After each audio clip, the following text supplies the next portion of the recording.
Did the Titanic actually sink because of an iceberg?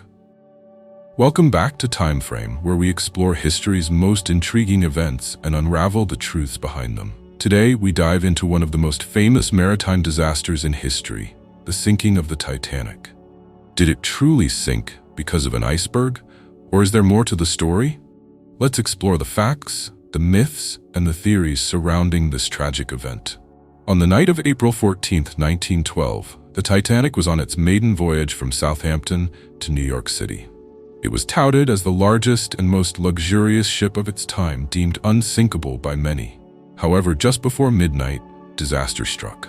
The ship collided with an iceberg, leading to its tragic sinking in the icy waters of the North Atlantic.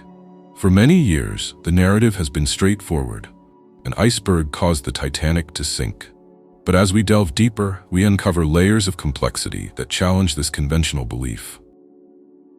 First, let's discuss the iceberg itself. The Titanic was sailing through an area known for icebergs, and the crew had received multiple warnings about their presence.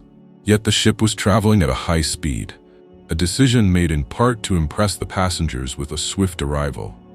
Some experts argue that the Titanic's speed was a critical factor in the disaster. If the ship had been traveling at a slower pace, the crew might have spotted the iceberg in time to change course or slow down.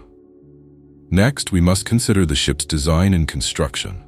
The Titanic was built with a series of watertight compartments, which were believed to make it virtually unsinkable. However, the damage from the iceberg was extensive. The collision caused a long gash in the hull, which compromised several compartments. As water flooded in, the ship's design proved inadequate to keep it afloat. This raises the question, could better design choices have prevented the tragedy? Another interesting angle is the response of the crew. When the iceberg was sighted, the ship's captain, Edward Smith, ordered the engines to be reversed. However, this maneuver took time and may have contributed to the ship's fate.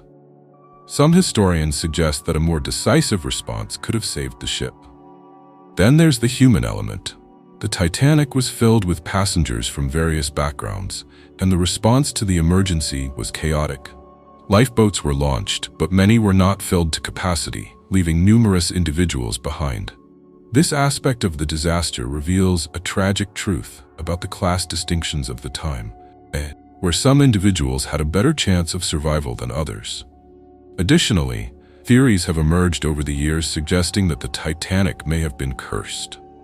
Some believe that a coal fire in the ship's bunker weakened the hull, making it more susceptible to damage from the iceberg.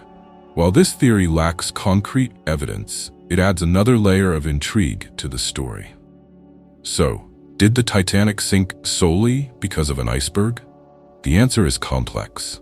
While the iceberg was indeed the immediate cause of the sinking, a series of decisions, design flaws, and human errors contributed to the disaster's scale. It serves as a reminder that history is rarely a simple narrative. It is often a web of interconnected events and choices.